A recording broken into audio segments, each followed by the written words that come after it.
नमस्कार, मैं हूं दानिश अदा खान और आज एक बार फिर हम मौजूद हैं नेपा विधानसभा के अंदर। नेपा विधानसभा एक ऐसी परंपरागत विधानसभा है और यहाँ पर इतिहास है कि यहाँ से जिस पार्टी का भी विधायक बनता है उसकी प्रदेश में सरकार बनना निश्चित मानी जाती है। पिछली बार भी आपने घटनाक्रम देखा होगा, लेकिन इन पार्टियों के प्रत्याशियों के सिरदर्द बन गए हैं निर्दलीय प्रत्याशी। जी हाँ, इस बार जयास जो कि आदिवासी समाज का एक बड़ा संगठन है, वह भी मैदान में है और उन्होंने खुद अपने एक प्रत्याशी उतारा है। पहले उसी प्रत्याशी ने कांग्रेस से टिकट की मांग की थी, लेकिन कांग्रेस ने उन पर विश्वास नहीं जताया नेपा नगर से और गेंदू चौहान को अपना प्रत्याशी बनाकर उतार दिया। गेंदू चौहान का कितना विरोध हुआ यह आपने मीडिया के माध्यम से, सोशल मीडिया के माध्यम से, अखबार के माध्यम से जान लिया होगा। लेकिन अब बात बीजेपी कर लेते हैं।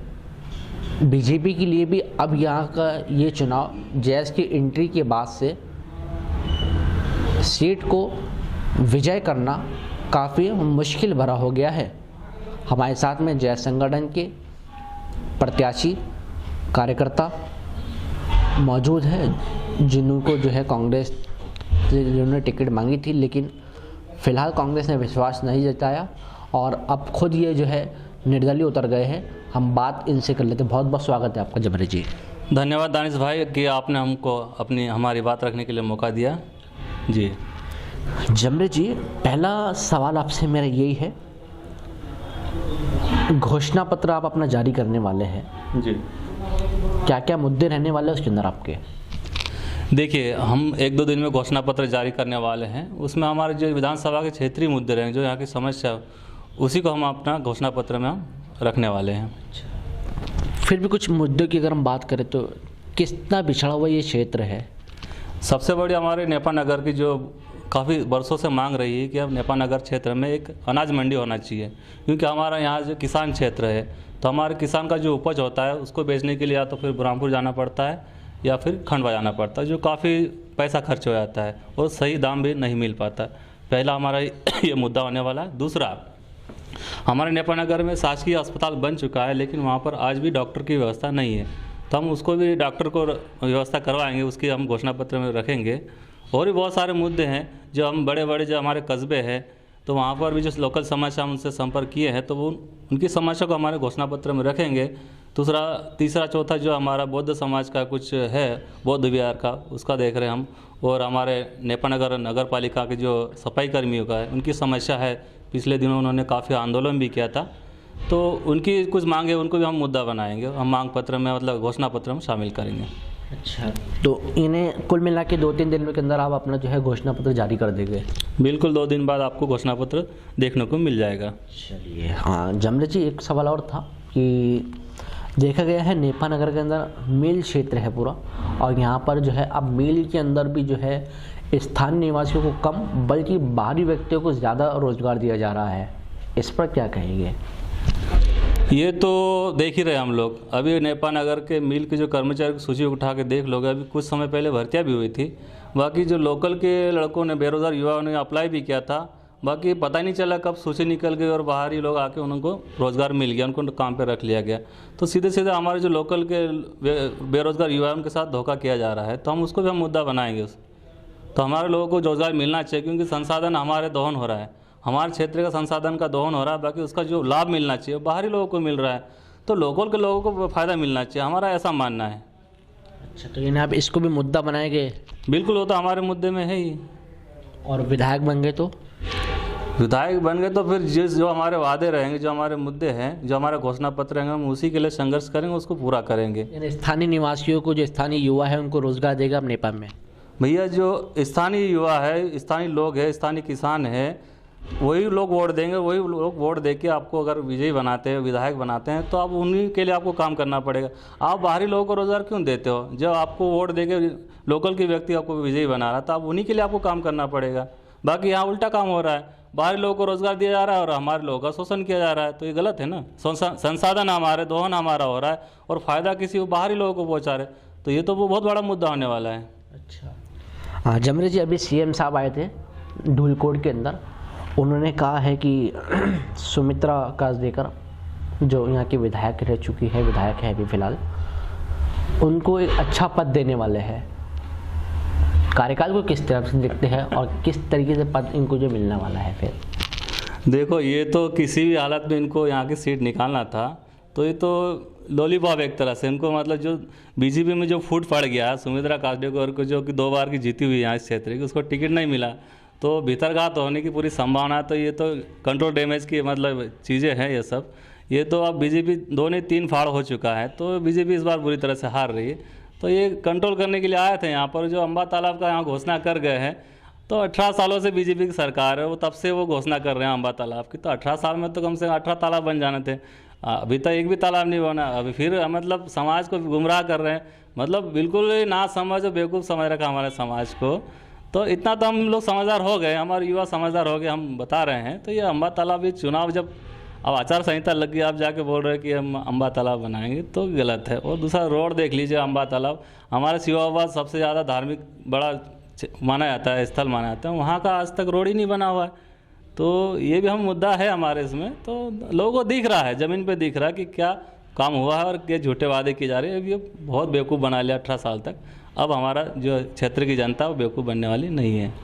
सीएम साहब धूलकोट आए, उन्होंने कई ऐसी घोषणाएं की है, आदिवासी समाज को लुभाने की कोशिश की है। क्या तो आपको लगता है आदिवासी समाज सीएम साहब की घोषणा से प्रभावित होगा? जिस दिन ये धूलकोट में आए थे उस दिन देख लीजिए वहाँ कितनी भीड़ जुटी थी, जबकि पूर्व का रिकॉर्ड रहा है। जब सीएम साहब वहाँ हेलीकॉप्टर लेकर उतरे हैं तो हज़ारों की संख्या में लोग आके उनका स्वागत किए हैं और उनकी सभा में जाते रहे। इस बार तो सैकड़ों की संख्या में ही जा पाए हैं। तो देख लीजिए आप, इस बार बीजेपी का माहौल ख़राब हो चुका। भीड़ देख के अंदाज़ा लग सकता है। वहाँ हमारी बहनों को रोटी खिला रहे हैं अपने हाथ से और ख़ुद भी खा रहे हैं। तो ये तो बस चुनाव के समय का मामला है, बाकी 5 साल कहाँ होता है। मतलब जो व्यवहारिक चीज़ें होनी चाहिए तो वो नहीं मिल पा रहा है। आज देख लो, किसानों को जो उनका सोयाबीन का जो भाव मिलना चाहिए 8,000 10,000 मिलना चाहिए, उनको 4,000 से आसपास ही मिल रहा है। तो आधा पैसा तो किसानों को उनकी जेब में जा रहा है। कपास का भाव 10,000 से कम नहीं होना चाहिए, तो 5,000 से ऊपर नहीं जा रहा, मतलब वो भी आधा रेट मिल रहा है। तो इस तमाम सारी जो किसानों को जो सही उनका अधिकार मिलना चाहिए वो तो मिल ही नहीं रहा है। तो पैसा कहाँ जा रहा है? बड़े बड़े व्यापारियों के पास जा रहा है। व्यापारी लोग उनको चंदा करते हैं बीजेपी को, वही पैसा जो इधर चुनावी सभा में लगा रहे हैं। कुल मिला के जनता का पैसा है। तो जनता को हम समझा रहे हैं इस बात, जनता समझ भी रही है कि अपना ही पैसा हमें लालच दे रहे हैं, इनके बहकाव में नहीं आना है। तो जमरे जी, एक बात और कि यहाँ पे आपने देखा होगा आदिवासी समाज है, आप काफ़ी बड़ा तबका है नेपानगर क्षेत्र में पूरा, क्योंकि जंगल बेल्ट है।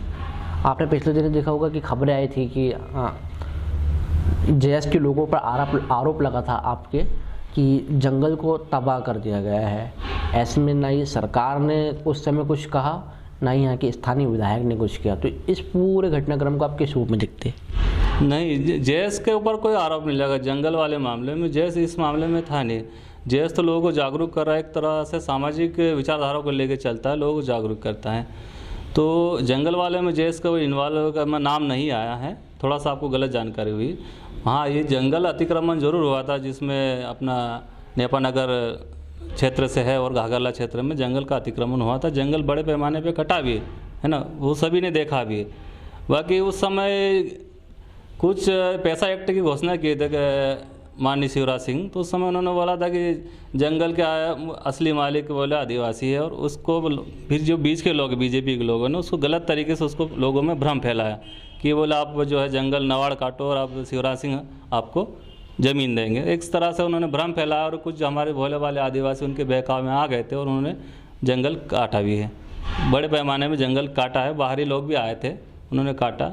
तो हमारे जो उस तत्कालीन एसपी साहब थे राहुल कुमार लोढ़ा साहब, उन्होंने काफ़ी प्रयास किया, प्रशासन ने, कलेक्टर ने काफ़ी प्रयास किया। तो उस समय मैं जबलपुर में था, मैं पोस्टिंग, तो वहाँ से मुझे बुलाया गया, स्पेशल परमिशन लेके मुझे बुलाया गया था कि आपके क्षेत्र में अच्छी पकड़ है कि जम बिलोर सिंह भाई आप आ जाओ और इनको लोगों को समझाइए, आपकी मतलब सुनते हैं बात, आपकी मानते हैं। तो हम वहाँ से परमिशन लेके आए थे हमारे एसपी साहब की, और हमने यहाँ क्षेत्र के लोगों को समझाया। हमने 3 पार्टियों को, अलग अलग पार्टियों को हमने सरेंडर करवाया है, बढ़िया। हमने लगातार उनके साथ काम करके उनको सरेंडर करवाया भी।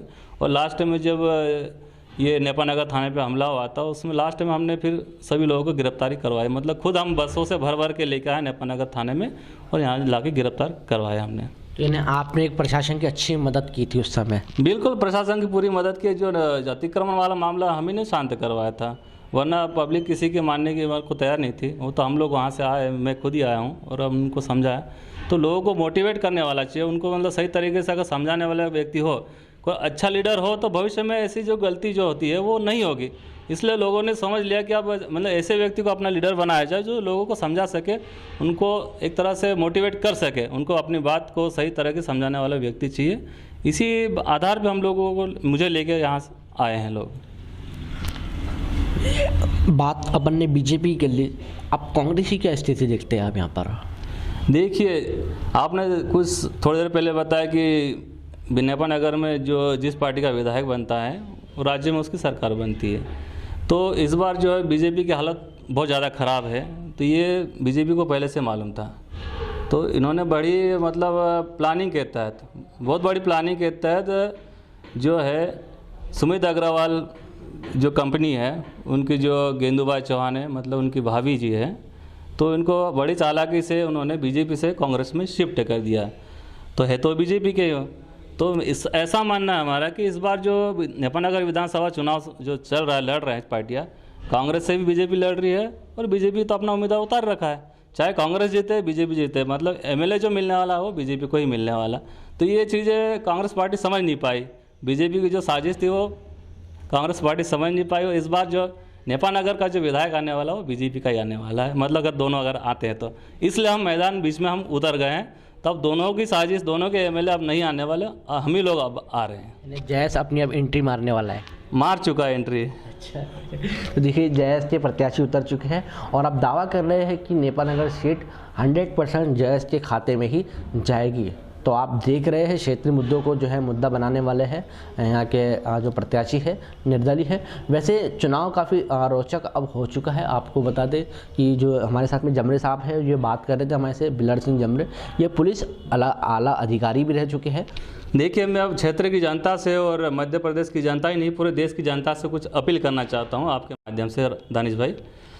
हमारे नेपा नगर विधानसभा क्षेत्र में जो अभी जो चल रहा है कि कांग्रेस पार्टी ने आज गेंदूबाई अग्रवाल को जो टिकट दे दिया है, और हमारा ऐसा मानना है कि जो नेपा नगर विधानसभा सीट आदिवासी सीट थी, आरक्षित सीट थी, अगर कहीं ना कहीं अगर गेंदूबाई चौहान अगर यहाँ से जीत जाती है तो एक जो है हमारे समाज में या फिर मध्य प्रदेश में नहीं पूरे देश में एक ऐसा एक सिस्टम बन जाएगा कि कोई भी पूंजीपति व्यक्ति आएगा और आदिवासी गरीब परिवार से किसी लड़की को खरीदेगा और उसके नाम से ज़मीनें खरीदेगा, चुनाव में उतार देगा और ऐसे ही जीतने लगेगा।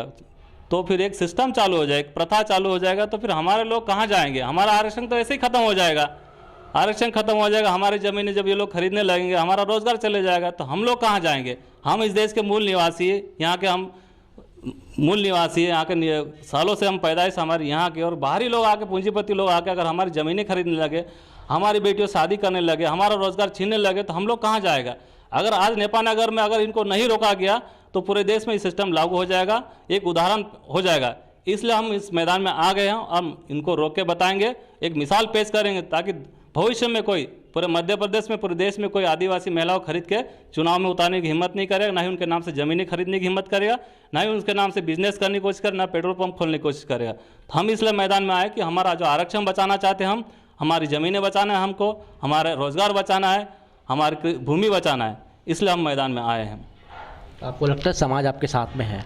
बिल्कुल, समाज हमारे साथ में, और मैं अपील करना चाहता हूँ, बुद्धिजीवी वर्ग है, SC ST OBC, क्योंकि सभी का हमारा आरक्षण मारा जा रहा है। आज OBC का देख लीजिए, महत्वपूर्ण पदों पे, जहाँ डिसीजन मेकिंग में पद पे OBC एक भी व्यक्ति नहीं मिलेगा आपको, चाहे सुप्रीम कोर्ट हो, हाई कोर्ट हो, मीडिया में बहुत कम मिलेंगे, गिने चुने लोग मिलेंगे। सचिवालय में देख लो, कौन सा डिसीजन मेकिंग में पद पे है? OBC का भी नहीं है, ना अल्पसंख्यक। आप मध्य प्रदेश की जो देख लीजिए, कितने कैंडिडेट मुस्लिम कैंडिडेट पार्टियों ने खड़ा किया है। मुस्लिम कैंडिडेट गिने चुने उंगली पे गिन सकते हैं आप, तो 2 ही किया है। हाँ, पूरे मध्य प्रदेश में कांग्रेस ने 2 ही किया। बीजेपी का आप देख लीजिए आप, तो ये तो सीधा सीधा संदेश दे रही है कि आप हमारे जो है अधिकार सीधे हमारे जा रहे हैं।